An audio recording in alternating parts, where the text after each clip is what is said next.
Isang senador nagsalita ng mga kababayan patungkol ito sa impeachment ni Vice President Inday Sara Duterte at ang kanyang naging gabay kung bakit siya sumama sa minority bloc. Nako po mga kababayan, napakatindi ng balitang ito. Eto, pakinggan ho natin si General Macanas. Magandang araw mga kaibigan. Bigyan natin ng reaction opinion itong post ang balita ngayon. Katotohanan at konsensya ang aking gabay. Talaga ba? Mig Zubiri nagsalita matapos mag-convene ang Senado bilang impeachment court. Naglabas ng pahayag si Senator Mig Zubiri matapos formal na mag-convene ang Senado bilang impeachment court para sa articles of impeachment laban kay Vice President Sara Duterte. Sa kanyang social media post, iginiit ni Zubiri na katotohanan at konsensya umano ang magiging pangunahing batayan niya bilang senator judge sa nalalapit na impeachment proceedings. So, posible pa pala itong mga kabayan na magbago kapag narinig na niya yung panel, no? Yung defense panel ni VP Sara Duterte. Alinsunod sa ating konstitusyon, nag-convene na po ngayong araw ang inyong Senado bilang isang impeachment court para sa articles of impeachment laban kay Vice President Sara Duterte. Dagdag pa ng Senador, mahalagang pairalin umano ang pagiging patas at maingat na pagdidesisyon habang nagpapatuloy ang isa sa pinakamainit na usaping pampolitika sa bansa. So, sabi niya, katotohanan at konsensya po ang ating magiging gabay bilang isang senator judge sa trial na ito. Nako. Dito natin malalaman mga kababayan kung talagang totoo na magiging fair ho itong si Zubiri. Lalo pa kasama, sumama na ho ito sa minority bloc ni Soto. Ismail Ramos. Ayos, marami ngayon yung mga nababasa kong post na dismaya kay Senator Mig Zubiri. Yes, no? Sa pagpanig niya doon sa kampo ni Senator Soto. Isa yan si Direk Daryl Yap. I am so very disappointed. Parang ganon. Binabati ko siya.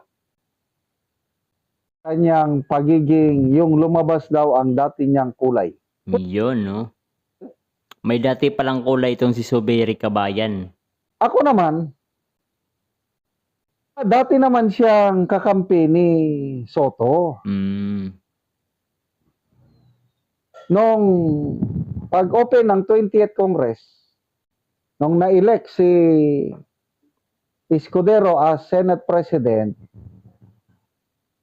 nagpaiwan sa kampo ni Soto si Zubiri. 5 lang sila na minority noon. Nung naagaw ni Soto ang Senate Presidency, nandyan pa rin siya sa kampo ni Soto. So, loyal pala talaga itong si Zubiri kay Soto, mga kababayan. Kaya posible na kahit na alam natin na panalo yung defense team ni VP Sara, ay posibleng mag-vote pa rin ito ng yes to convict VP Sara Duterte. Posible yung kabayan, no? Ngayon pa nga lang ay nararamdaman na ho natin. Yun lang, nung May 11 na kudita, doon lang siya nag-abstain. Nitong Lunes, ayun, formal na siyang sumanib sa minority. To me, walang problema yun. Normal yan. Kaya,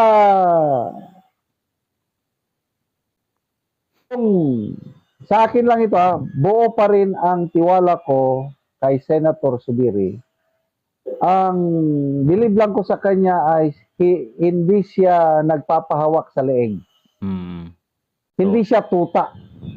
Maalala nyo nung 2024 ba yun, na isinusulong nila ang charter change? Oo. Kung walang Zubiri na Pumarang. tumayo. Mm. Baka napalitan ng ating konstitusyon ngayon. Ayun lang. At hindi naman ho tayo papayag mga kababayan na mapalitan yung ating konstitusyon. Kaya lang, hindi siya nagpadikta, hindi siya nagpahawak sa leeg, Yun ang hindi kagandahan. siya sumunod sa kagustuhan ng powers that be, kaya tinanggal siya as Senate President, inupo si Escudero. Kaya Okay. doon, I will forever be grateful to Senator Mig Zubiri. Dito sa usapin sa impeachment trial ni BP Sara, ilang beses na siyang nagsabi na he is anti-impeachment. Mm-mm. Hindi niya gusto ng impeachment. It's not good for our country. But, dahil ginusto ng mga Congressman. kongresista at naiakyat ang articles of impeachment, they had to convene as a court. At ngayon, nga Senator Judge na siya, nanumpa na siya, naniniwala ko na ang kanyang gabay is konsensya at katotohanan. So, yun mga kababayan, no, wala pala siyang talagang magagawa. Aabangan na lamang ho natin kung ano yung kanya magiging boto to convict BP Sara ba or not to convict BP Sara. Agree ako dyan. Oh, very popular yung kanyang statement last year ata na ang tatay ko, sabi niya, nung kongresista pa siya, hindi siya pumirma sa impeachment ni BP Sara last year. At naging hero ang tatay ko sa Bukidnon dahil 99% ng taga Bukidnon ay pro Sara Duterte. Yan ang kanyang statement last year. Ay, yun pala And I hope kabayan. na although yung pamilya niya nila is talagang kaibigan ng mga Duterte. Yung tatay niya, matagal na governor ng Jose Maria Zubiri, matagal na governor ng Bukidnon, dikit yan sa mga Duterte. So, posible pala talaga na boboto. So, pero medyo nag-aalangan pa rin ho tayo kabayan kasi nga alam nyo naman ang kalakaran ngayon sa administrasyon ni Bongbong Marcos na para magkaroon ka ng budget ay kailangan mong sumuporta kung anong gustuhin ng administrasyon ni Bongbong Marcos. Dahil kung hindi mo susuportahan, wala kang budget, wala kang maleta. And ngayon, I still believe na dahil he is from Mindanao,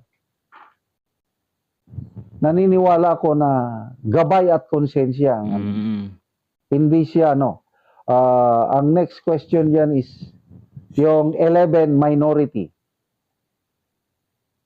Tutulad ba sila sa nangyari kay Corona impeachment na there's a lot of pressure from Malacanang na ginamitan pa di umano ng cash incentive 50 million ba? Yun, grabe. Ganon din ba ang gagawin dito sa impeachment? Bahala sila. So doon kasi kay Corona kabayan, ang naging issue kasi doon is nagalit itong si Pinoy dahil pumayag itong si Corona na maibigay yung lupa doon sa Hacienda Luisita. So ginamitan ng powers. They need to convince 16 senators. And to me, that's parang suntok sa buwan. Na natin. Brave 13 senators, nako. Nako, medyo Pagdasal mahirap. po natin itong Brave 13 na sila na ang magkakaisa, wala nang kakalas sa kanila. Ayos. Tuloy-tuloy na yan hanggang 2028 para Yan. magkaroon ng protection ang ating bansa. Kasi nagsalita na si SP Cayetano. They are willing to cooperate with this administration. Basta sa ikabubuti ng taong bayan. But, hindi nyo kami pwedeng diktahan, hindi nyo kami pwedeng hawakan sa leeg, lalong-lalo na sa sensitive na issue tungkol sa charter change. Ayan. Plano nilang i-amend ang konstitusyon para ma-extend ang term ng mga kongresista at senador at mawawalan, hindi na matutuloy ang presidential election sa 2028. That's the plan. Kaya importante na buo yung Brave 13 para hindi Yes. nila magawa yung plano na yan. Ayan nga mga kababayan. Yan ang ating kailangan malaman. So, sa tingin nyo, kabayan, eto bang si Zubiri talaga ay susuporta o hindi? O kumaga, to convict or not to convict Bibi Sara? Sa tingin nyo mga kababayan, i-comment nyo nga dyan sa ibaba. At kailangan ho natin bantayan na dapat ay hindi ho sila magtagumpay. Sa plano ho nila nitong charter change, babaguhin ang konstitusyon at yung dating 6 years ng pagiging presidente ng isang tao ay baka ma-extend at hindi naman hahayaan natin yan mga kababayan at magkakaroon ho ng matinding gulo dahil nga kabayan, alam naman ho natin ang nangyayari sa ating bansang Pilipinas.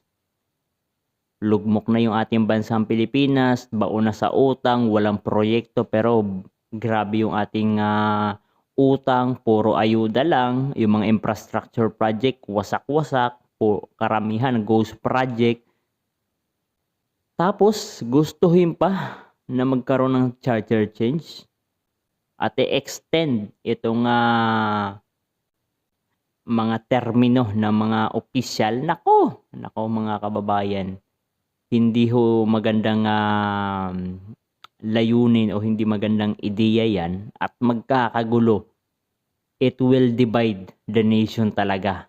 Baka humiwalay pa talaga dyan ang bahagi ng Visayas at Mindanao dito sa Luzon kung saan dito yung lugar ni Bongbong Marcos lalong-lalo na dito sa bahagi ng Ilocos Norte. Ayan, mga kababayan, hanggang dito na lamang at huwag niyong kalimutan na i-click ang like, share at subscribe for more videos.